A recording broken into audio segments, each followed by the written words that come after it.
home again. I cannot imagine what it would be like if on the news, on Radio 4 or whatever it was, it said, okay, people living in Brighton and Hove, you've got 48 hours to leave. I've got no idea what that would be like. The vast, vast majority of people are not going to leave their home for no good reason. And to see Amal, you know, actually this huge puppet being walked along the beach and then stopping and then talking to people. Some children going, no, I don't want to see it, it's too scary. And other children going, oh, what's that? And I think in some ways that's actually what reactions people have had to the small boats. Some people have gone, that's too scary to look at, because that actually could be me in that boat. And other people going, we need to look after those people in that boat. So I think the children's reaction was actually saying what a lot of people's reaction is to the small boats. Oh dear child, come to me. You will never fall. When it was announced that the government was looking for homes to house Ukrainian people, some people just went, yes, of course. And if faith is about anything, it's about helping people to feel safe. In Brighton and Hove, we're a city of sanctuary, and we're immensely proud of that. And I think, and I would hope, that long-standing friendships will be forged between the Brighton people and the people of Ukraine. An Interfaith vigil was held here on the 6th of March 2022, soon after the invasion of Ukraine. Now, a year later, many Ukrainian friends have arrived in Brighton and Hove and are sharing our homes. We had so nice host family with Charlotte and Jonathan, and we also feel like part of family. They share with us everything, like from plate, fork, spoon to like bathroom. We had homework, yes, and like it's so really helped us to continue our life, like, and try to live normal life. Thank you so much for this, really.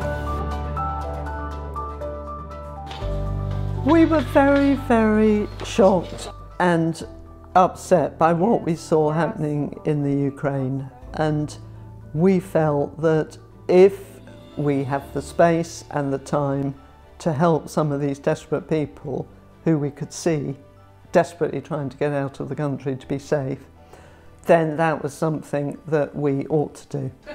And we were fortunate enough to have two of the most delightful people you could possibly wish to meet, Olga and Tanya, coming through our front door.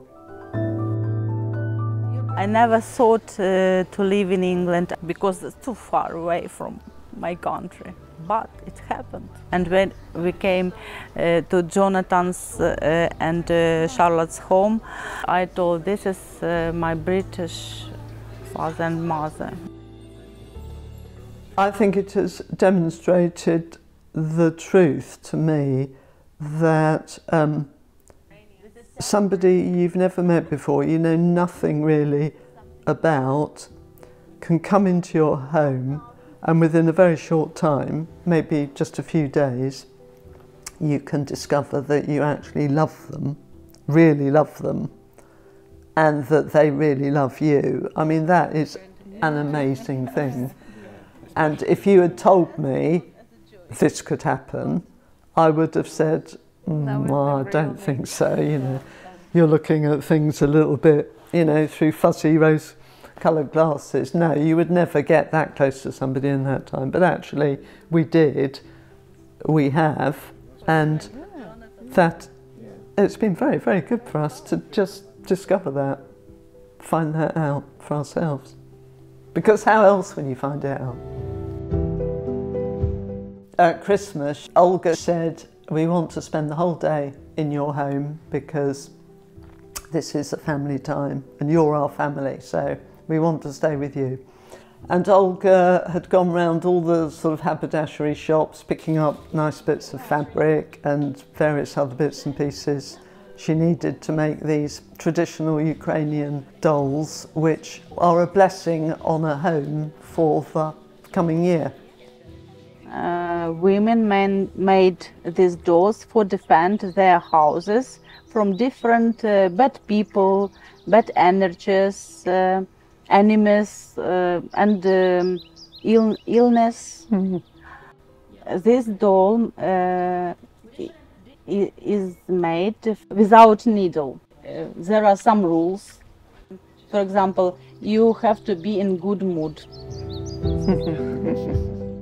So Olga showed us how to make these dolls, and now we've got them on our dining room mantelpiece, one on each side, and I will never ever take those dolls off that mantelpiece. They're very, very special dolls. But that shows the culture difference. I mean, they make these dolls in Ukraine because their country has been the centre of a lot of violence, a lot of invasions from the left and the right and the north and the south. So they needed to protect their country, their homes.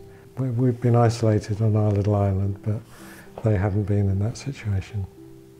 Charlotte has been a member of the IFCG for a number of years because she has a concern and a desire to know about the faith and practices of other people. So it's driven by a sense of, this is what we're called to do. We're called to be community. We're called to be in relationship with each other. And without that call, you just end up with a bunch of individuals who feel incredibly entitled. One of the threads that goes throughout our year is the Friendship Hour, which we meet once a month in a different faith community setting and hear about their faith, their practices, what's concerning them, what's going on for them at the moment, an opportunity to listen and an opportunity to ask questions. So this is interfaith. This is each community listening and hearing, to each other. And so it's natural that when something happens in a part of the world or to a community, it's natural to want to actually come together to show solidarity with the people of that country or with the people of that faith community. But we also need to recognise that our daily lives are going on. So birth and death are all part of our daily lives, and you can't have one without the other. And so National Dying Matters Week gives us the ideal opportunity of inviting and welcoming, the faith communities as well as the wider community in health and social care to come along and to share each other's views, practices, to network, and again, to make contact with each other.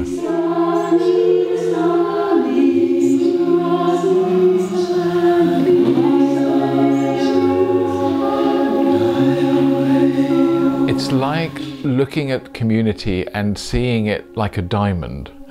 You look through a different face of the diamond and see something else, but without all the different faces, it's not a diamond.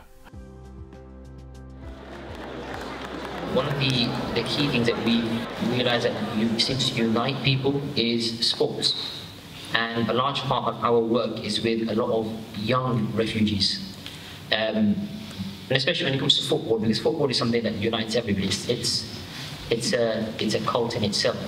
We provide these safe spaces for refugees, people to attend, and we learn how to serve our neighbourhoods, and hopefully by beginning to serve our friends and family in our neighbourhood, that will grow to reaching communities, eventually reaching countries, and then hopefully reaching the whole world. The accommodation within these hotels, despite what the press may tend to imply, is very basic, not to say unhygienic, mouldy, and pestilential.